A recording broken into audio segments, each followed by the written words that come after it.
My name's Adele Onyango and welcome to another episode of Legally Clueless. No, seriously, I have no clue what I'm doing, but I'm pretty sure I'm not the only one.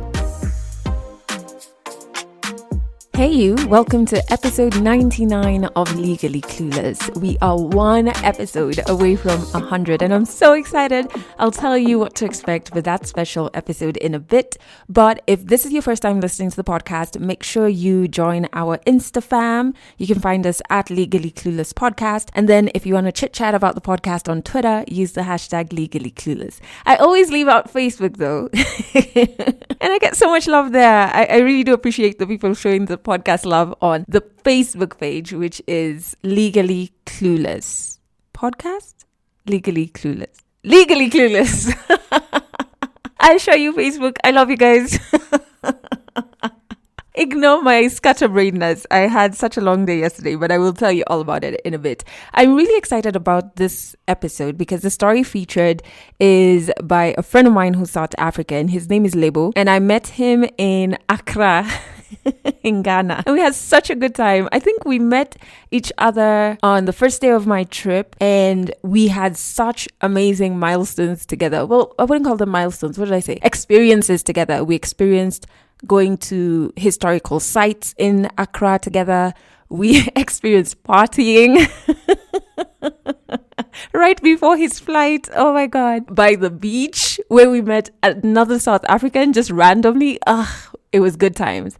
So his story is, man, it's so powerful. Listen to this. My name is Lebu. I'm from Bloemfontein. My first year out of high school, I went to go do civil engineering, which sucked. That was then when I dropped out. So I worked in a call center until I got fired. That was the first business. It failed. So in South Africa, students were fighting for free education. So we started a hashtag called hashtag Fees Must Fall. They brought in some security, brought in police. We were short. And you know, when you are from university, you went to good schools and you start selling fruits and veg now in the streets. When I arrived in Joburg, I didn't know anyone. I didn't know where I was going to sleep. What happened was I got kicked out at 10 o'clock at the hour. Went to the place, I gave him money for rent. To my surprise, the guy didn't pay rent, and then we got kicked out again. When I said I'm gonna sell groceries online, people thought that I was crazy, but today they're in lockdown and they need to buy their stuff. Now this is in Xhosa, umntu ngabantu. What it actually means, it says you are because of other people. Yep, so that's Lebo's story, and it's coming up a little later in this episode. I do hope that you're having a fantastic end to January. Yeah, it is. And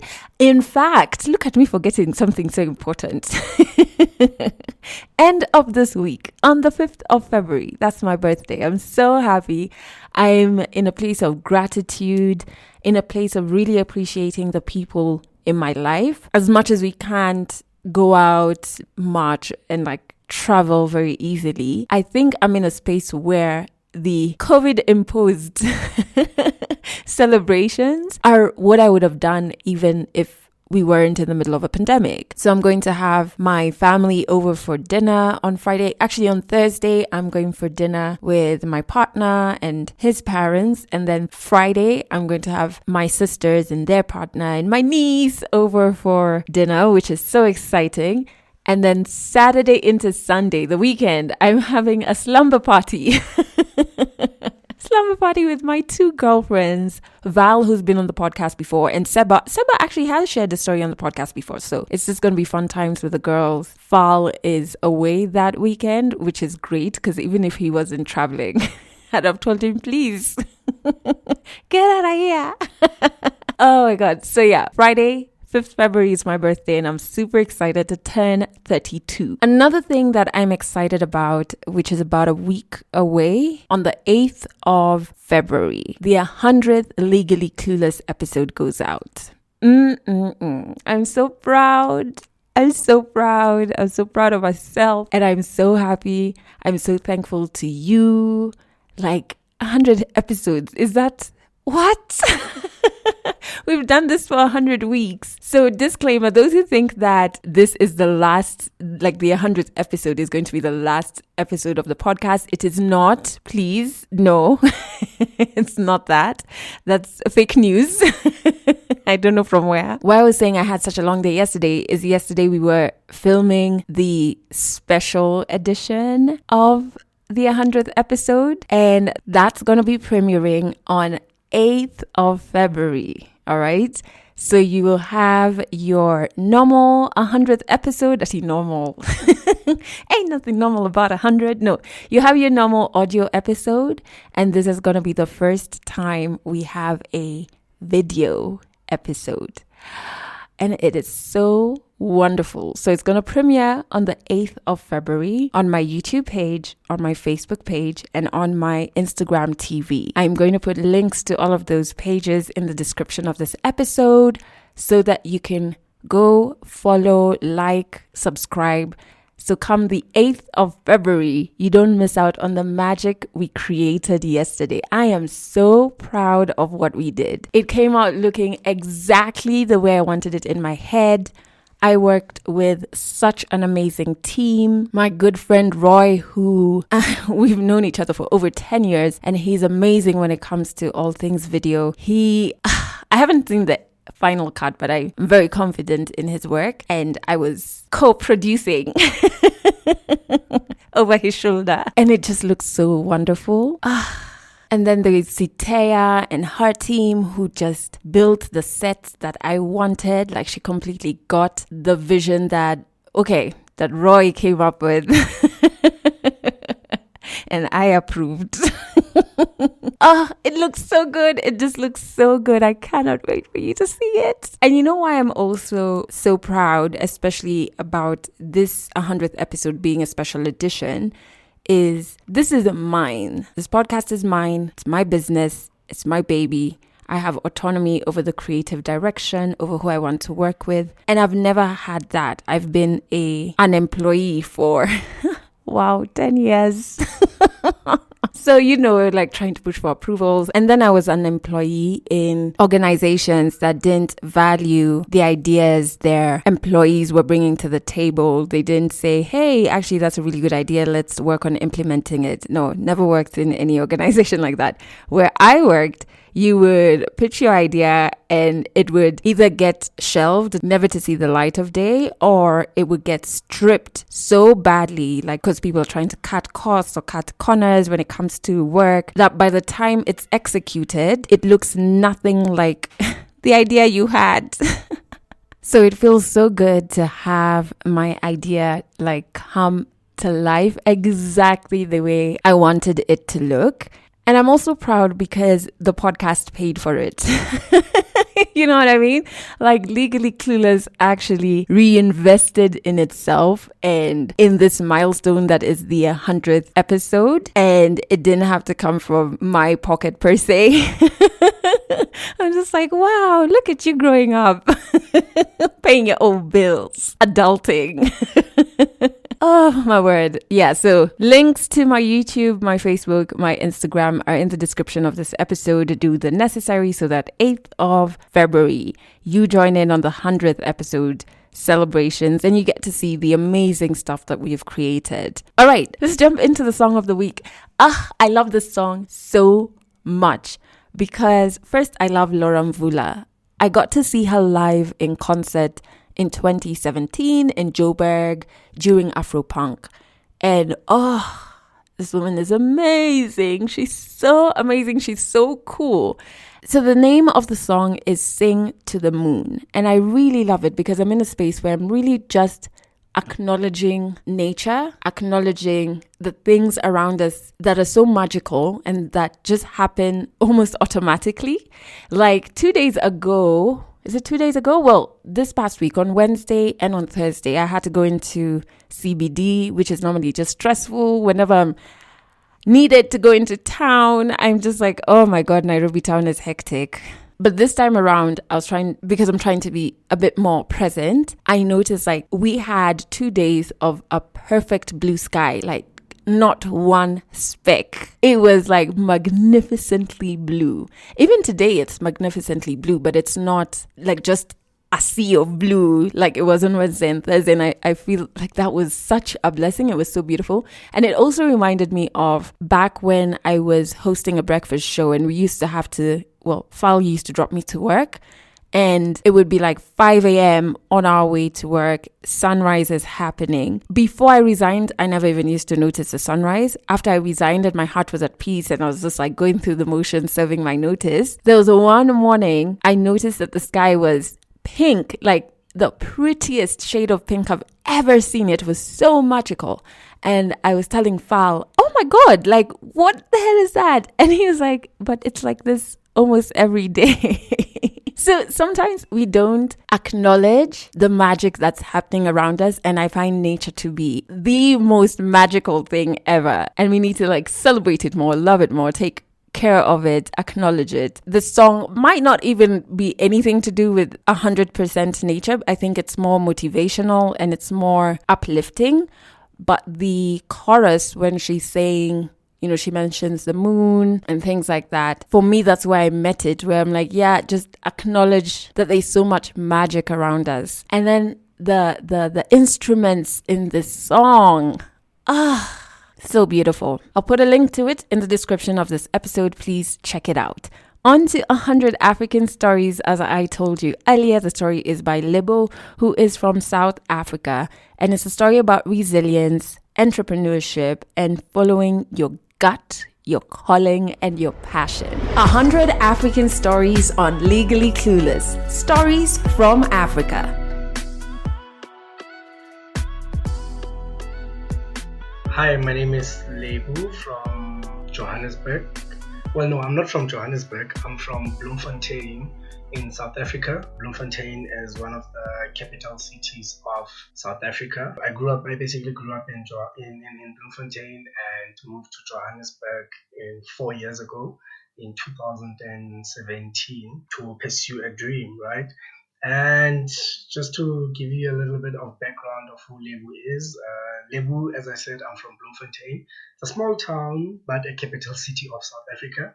My childhood, I was raised by my grandmother and my grandfather. My parents divorced when I was in grade 2. So I had to stay with my grandparents so that when my mother was still trying to find her feet. I think that was a very important part of my life because had we stayed with my mother after divorce, I think it could have been a very traumatic experience as she went through a divorce, as we know that how divorce plays out. My grandparents gave us a very good value-based environment where they taught us everything that we needed to know, and we went to school. We lived with all cousins, so there was it was a very united environment where I understood that the importance of family, the importance of getting to know each other's strength and helping each other in that situation. So there's a South African proverb that we use a lot, which is called Ubuntu. From that itself, I learned the power of Ubuntu because my grandfather, he was a priest, a Methodist church priest. So he used to take in everyone to come stay with us. So it was a very good environment and it shaped who I am and how I interact with the world. I went to grade 1 at a school named Greyberg Primary School. So South Africa is it's a very complex country. It's a very young democracy. So it was a white school where my friends were white. You start going to schools with them and you started seeing a lot of things and how you interact with them. So there's always that superior, inferior type of thing that goes on. But luckily, because of the household that I come from, it was an interesting thing for me because if you'd see a lot of people that come from, a lot of kids that come from the townships, they used to portray that inferiority complex. I think I managed because we stayed in a suburb. That really helped me with realizing that they are just people, right? So that was an interesting part of my life. And I went to high school. I graduated, went to high school at Naval High School. I finished my matric in 2011. From there, as I connect the dots to my life, I started to realize that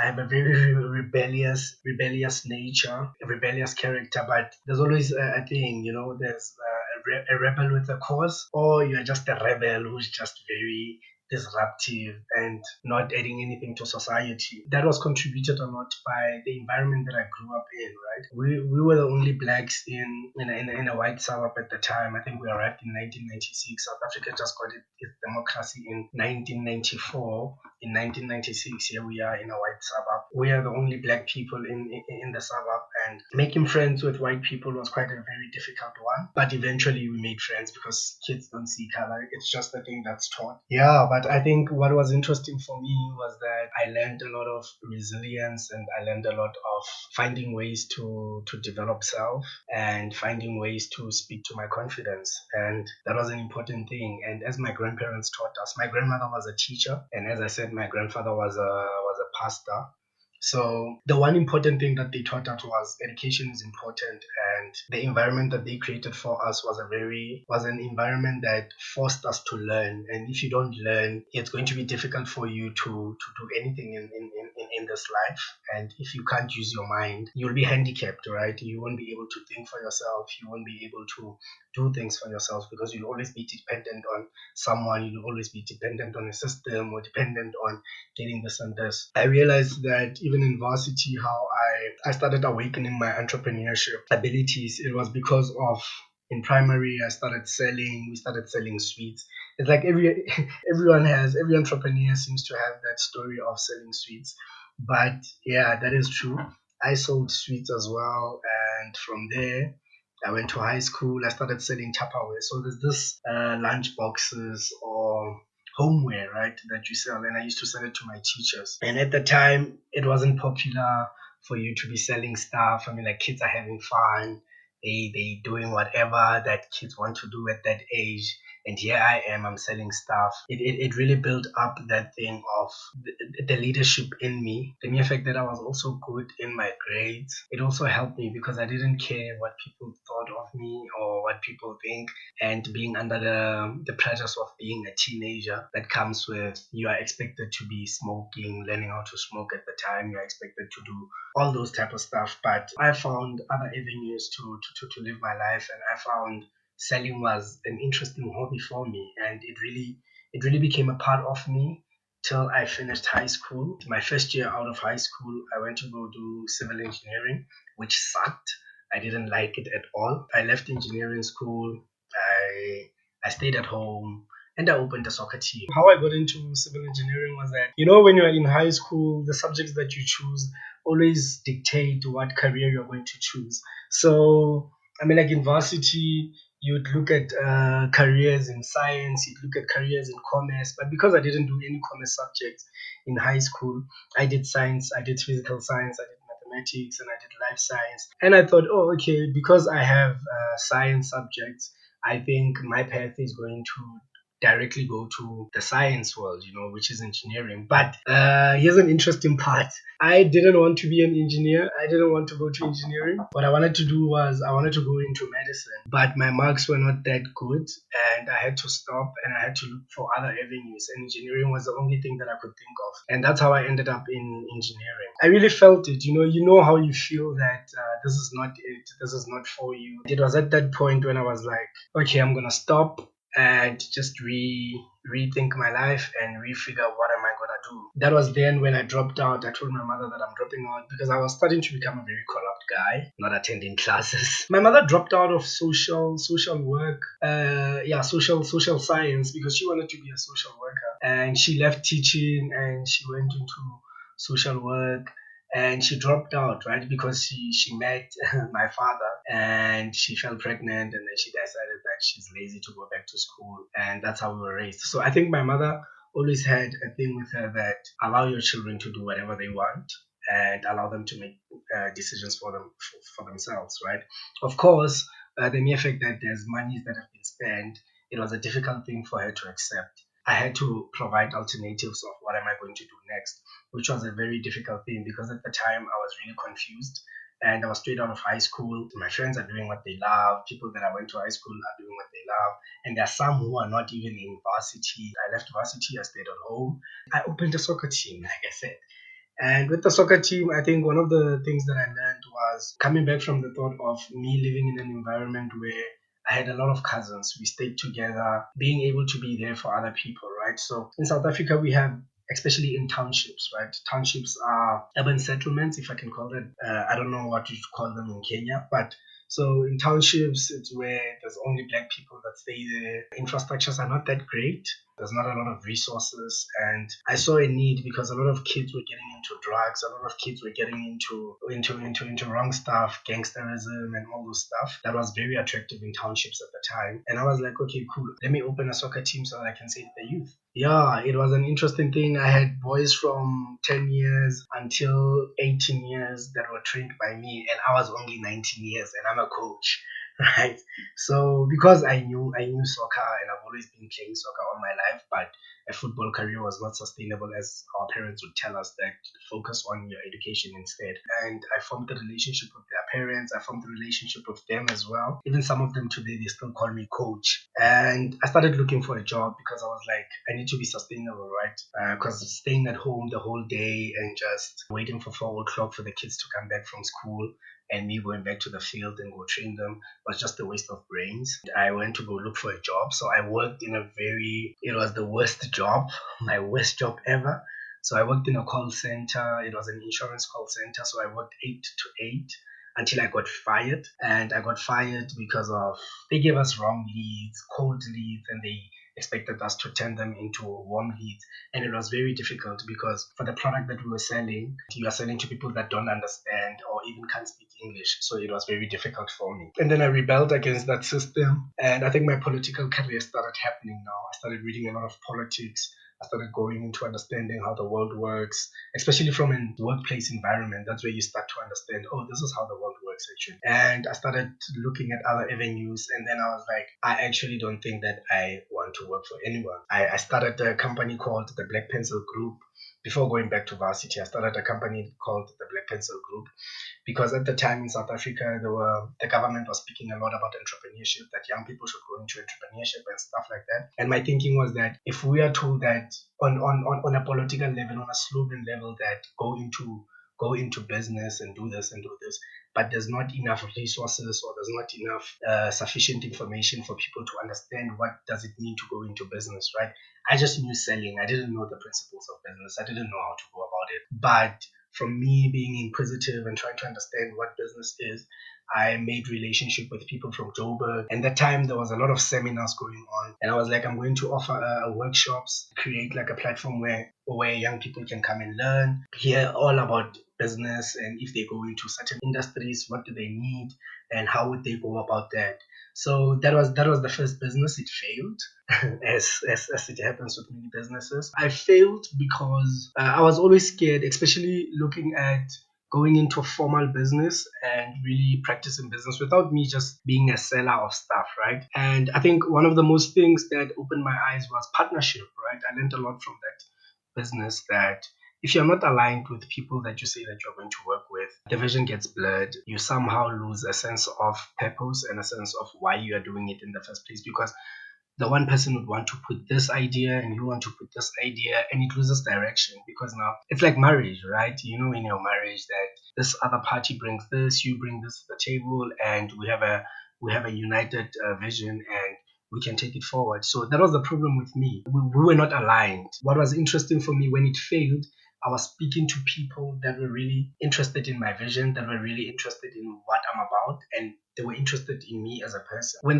the business died, I was already thinking about something else that I'm gonna start, because you could literally see that this thing is going to fail. You need to think about something very quickly. I went to do a short course in marketing at a college, and I was like, I'm really about business. And at the time I was young, I was in my early 20s, and I was full of zeal. I'm still full of zeal, but I was very hungry. I was hungry for this business thing. I was running around, traveling to Johannesburg. I remember one time we traveled to Durban from Bloemfontein. I only had like 50 Rand.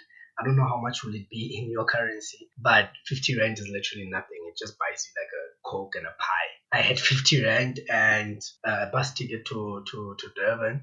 And from Durban, we started writing proposals. When I got there, me and my friends, we started writing proposals to go speak to schools, and just on a motivational level. And we started motivating schools, and we made like 12,000 Rand.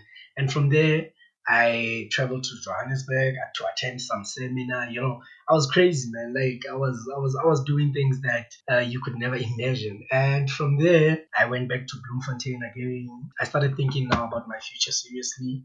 And these people that I met, this guy that I met, Kevin Shinane, he really changed my life, man, because he really questioned me from a place of the things that I do they make sense? Do they have purpose? Was there a thought process in whatever I'm doing? Especially us as entrepreneurs, right?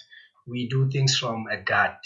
I feel like doing this and I feel like it's going to work out, but we don't necessarily look into the details. So we're just excited about having our businesses up there, but there's a lot of things that go into the business then what we think. Yeah, that's how I started changing my approach. From there, I went back to varsity. And from varsity, I said, pause with business. Let me not engage business anymore. But I started getting into politics, student politics. I got the name leadership because I was very vocal in our community. I was very vocal on political issues. I feel like we need to keep leaders accountable, right? I remember, I think it was in 2016, early 2016. So I don't know if you are aware of this. So in South Africa, students were fighting for free education. So we started a hashtag called, which started in UCT, and then it went on to Wits University, and from Wits University, it spread out the whole country in all universities, right? Fees must fall, hashtag fees must fall. So every province, every university shut down universities. It was a national shutdown. And at the point, we were really fighting against structures that have been there for years. They brought in some security, brought in police. We were shot at, with stun grenades, rubber bullets. I remember one time we challenged the system again where we say the statues of apartheid heroes need to be removed on campuses, right? Because they symbolize oppression and they symbolize suppression of students. We didn't want to engage in that. And I remember at some point, a friend of mine were taking off the statues, and then at some point the police were there shooting us, and there was another incident that was hectic. That was a hectic issue. There was a rugby game playing, and rugby obviously in South Africa it's very white dominated, and we were like, how come their lives are carrying on as normal and we are here striking for fees and striking for to stop insourcing of workers? And at that point, the rugby players and their fathers came in and they beat us up. And it was at that point where I said to myself, I need to choose what I really want in my life. I started a business. I started selling fruit and veg in the streets of Bloemfontein. And when you are from university, you went to good schools and you start selling fruits and veg now in the streets. A lot of your peers that studied with you who thought that you'd be somewhere in offices or doing all those kind of stuff, they look at you with those eyes that why are you selling fruits? Some of them are even embarrassed to greet you and do that. But it was at that point where I learned a lot about myself, that it really doesn't matter what people think. What matters is what I have in my mind and the vision that I have for myself. I took it as a real business because a lot of people that are selling fruit and veg, probably in Kenya, you guys have marketplaces where where you buy your fruits and veg in the streets and stuff like that. But for me, the important lesson there was that I come from a tertiary institution and I've been taught. There are certain things that I've been taught and I've been trained. So why can't I just apply the stuff that I've been taught and use them in my business? And then I started using the things that I learned in varsity in my business. I started distinguishing the business itself from the other people that are selling the same stuff as us. We gained traction, we made good money, but it was at a point where I was like, I want to grow this business now and move it from informal business to a formal business. And then that's when I started thinking about how am I going to do that? Because shopping malls in South Africa, you can get like your supermarket, but it's expensive for you to get that. I don't have the rent to pay that. There's no funding available for us. And then that's when I started looking at avenues like Facebook and starting this online page and started even selling on Facebook, right? And just delivering from my market to students, because I started it as a student business and I was like, okay, cool. If we went through Fees Must Fall, I can imagine there are a lot of students that don't even have food, can't afford to buy food for the whole month. How do we make it cheaper? And it was at that point I started Smart Essentials, now registering it as a business. But because Bloemfontein is a very small place and it's most of its economy comes from, it's either you work in government or you are a student, right? And that's where the money is. And then you start to realize that when students go back to their homes or go back to their places outside Bloemfontein, that's when the money goes out of Bloemfontein, and then there's no money at all. And then I started making adverts, Facebook ads in Johannesburg. So now I was plotting my move to Joburg. And at the time when I was doing that, I was advertising in Joburg just to see if there's traction. There actually was traction, and a lot of people were asking me, do you deliver in Joburg? Where? What time? And then that's why I started making informed decision, right? Because as much as one would say, I took a jump, I took a risk, I went to Johannesburg, I just arrived there with not knowing what am I gonna do or whatever. But I made an informed decision that my business was the biggest purpose for me to get to Joburg, because I've always wanted to come to Joburg. It's a big city. There's a lot of things that are happening there. There's the youth that they have a voice and influence over things. And I got to Joburg. When I arrived in Joburg, I didn't know anyone. I didn't know where I was gonna sleep. When I arrived here, I arrived at Park Station. I arrived at the bus Park Station. It's a bus station where everyone just comes. That's the drop off place. But I didn't know where I was going to sleep. I arrived at 7 o'clock in the morning, and I started making calls when I arrived. I made calls in Bloemfontein from friends that know people in Johannesburg that we studied together. And I was like, yo, man, do you know anyone around Joburg that can help me with accommodation? A friend of mine referred me to their friend, and the friend came, got me at Park Station, and we went to Soweto, Diepkloof. And when we arrived in Diepkloof, so he started showing me around. After showing me around, showing me the place, what happened was I got kicked out at 10 o'clock, Adele. I got kicked out at 10 o'clock in the evening. I just arrived, man.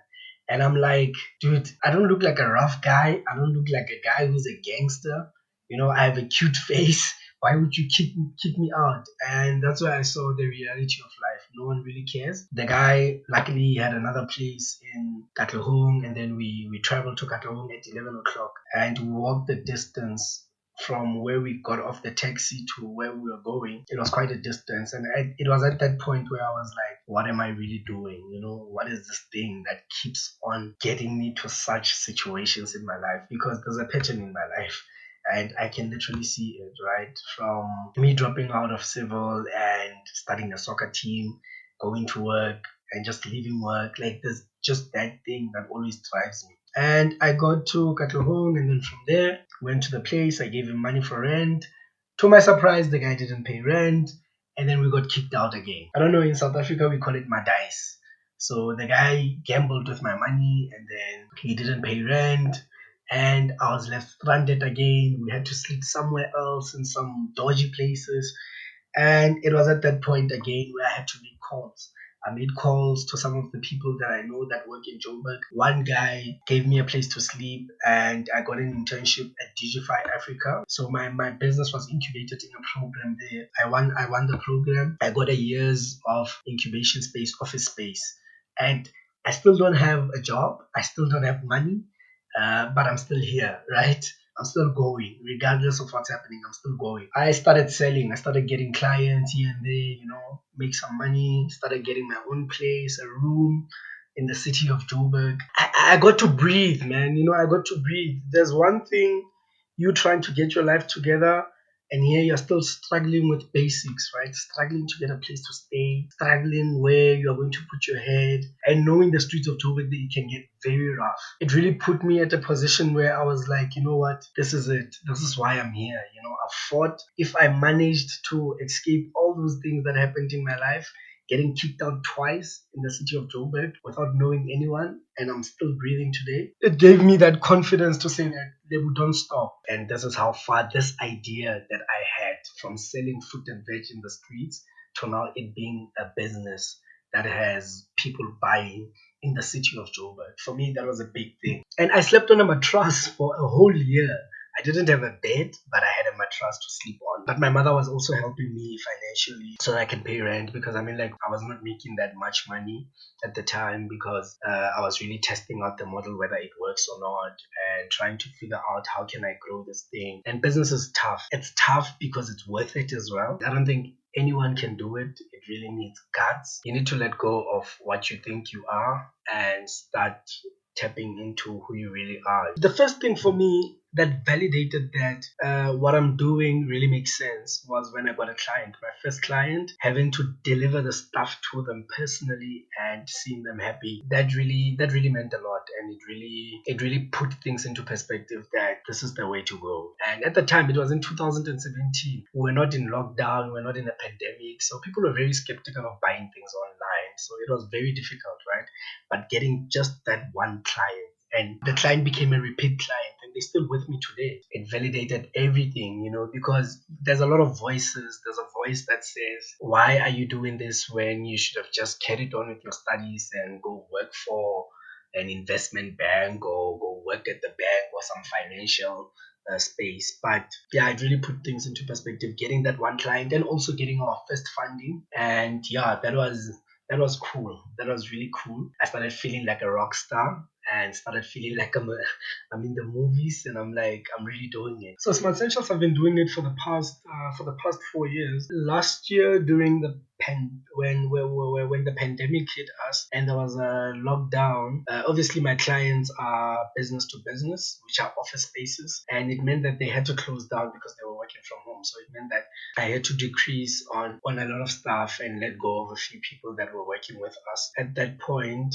my revenue was affected, my cash flow was affected, and me and a friend of mine have been talking about writing a book. So we wrote an ebook on e-commerce in the context of Southern Africa, where we really break it down what e-commerce is because of Smart Essentials being the case study, right? From that, we started developing because everyone was working at home and businesses were closed, and most businesses were traditional, right?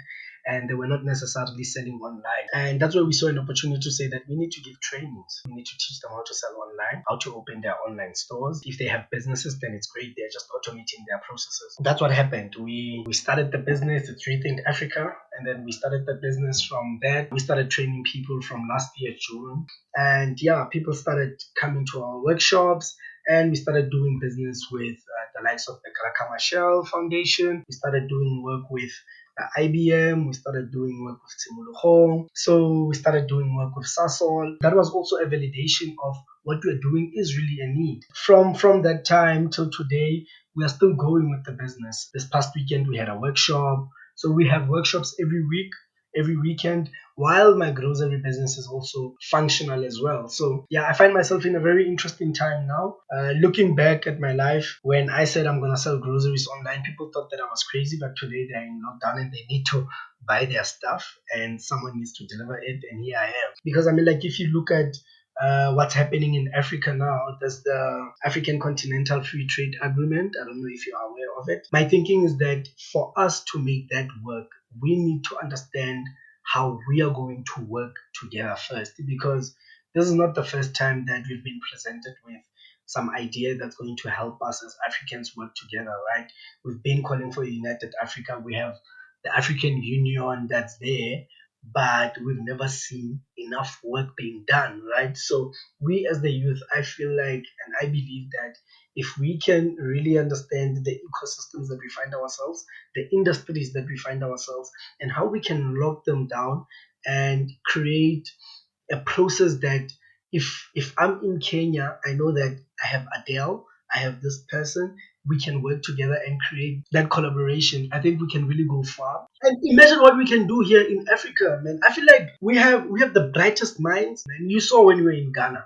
We have really, really, really smart people, but the thing is, we have these borders and we are fighting over petty stuff. We fight over languages. We fight over who speaks French, who speaks English. We fight over religious stuff, and those things are pulling us back. Look, man, these things are secondary. There was something that I read today that, you know what, we black people are very powerful and we have knowledge embodied in us, right? You are able to speak your language and you are able to understand a lot of things in your language, and you are also still able to adapt to a different language that's not yours and still excel in that language. I mean, like going to university, dude, I'm Soto, right? Soto is another clan. I'm Soto, I speak Soto, but the mere fact that I go to university to speak to my white lecturers in their language and still pass my modules in their language, but they can't say hello in my language, says a lot about who we are. You know what I mean? So, and we need to really understand who we are as black people. I'm really for black people, man. For me, it's Ubuntu, right? Like I mentioned it. Ubuntu, it's a philosophy.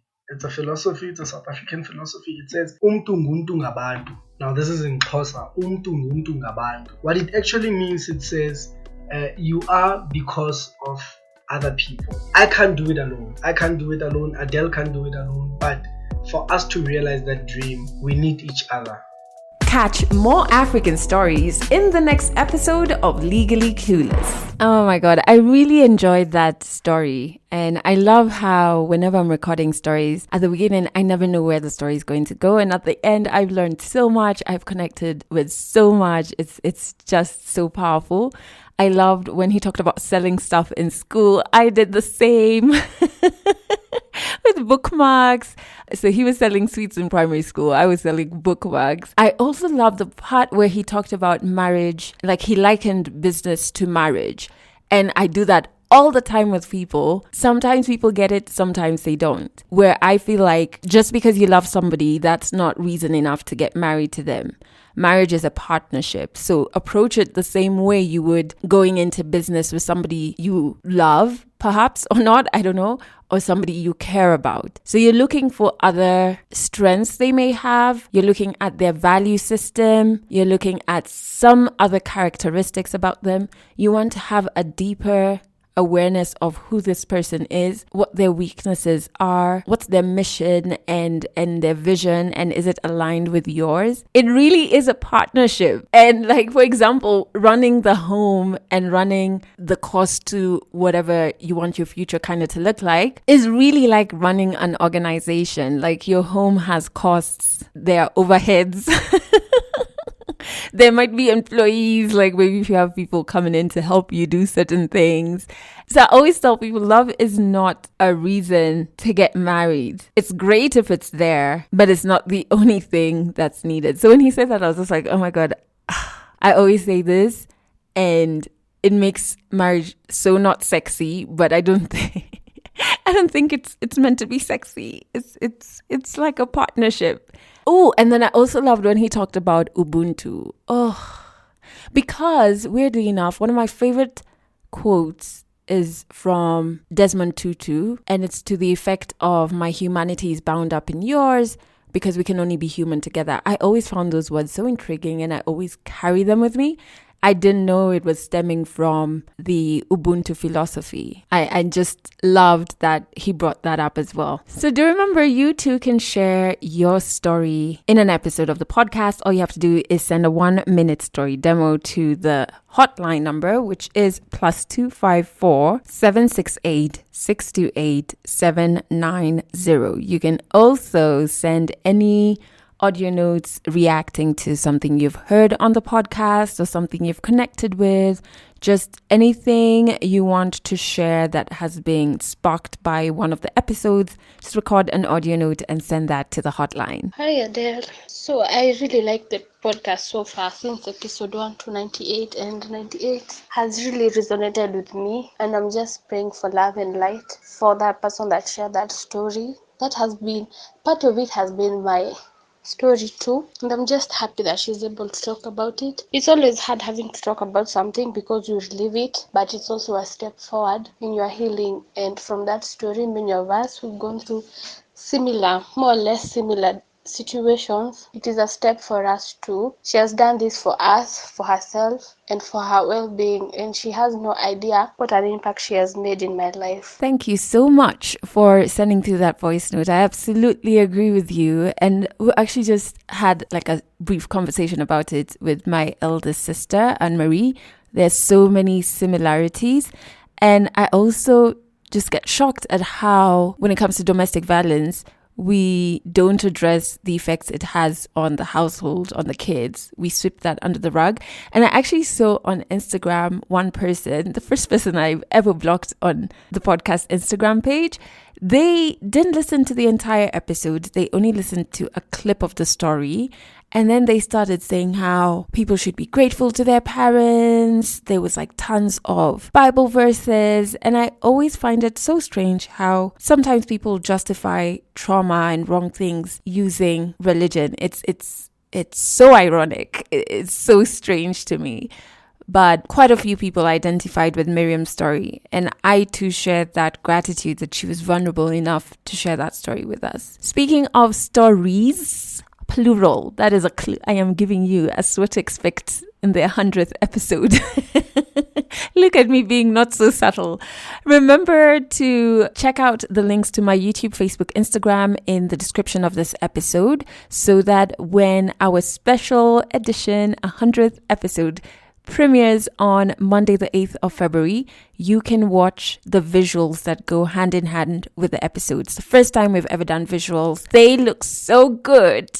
And I know you're going to enjoy it. So make sure you subscribe, like, follow, do what you must so that you don't miss that premiere. Also remember to catch this podcast on Trace Radio every Monday, Wednesday, and Friday at 9 a.m. and at 8 p.m. That's it for this episode of Legally Clueless. You can share this podcast with your friends. You can keep it for yourself. I'm not judging. Just make sure you're here next week for the next episode.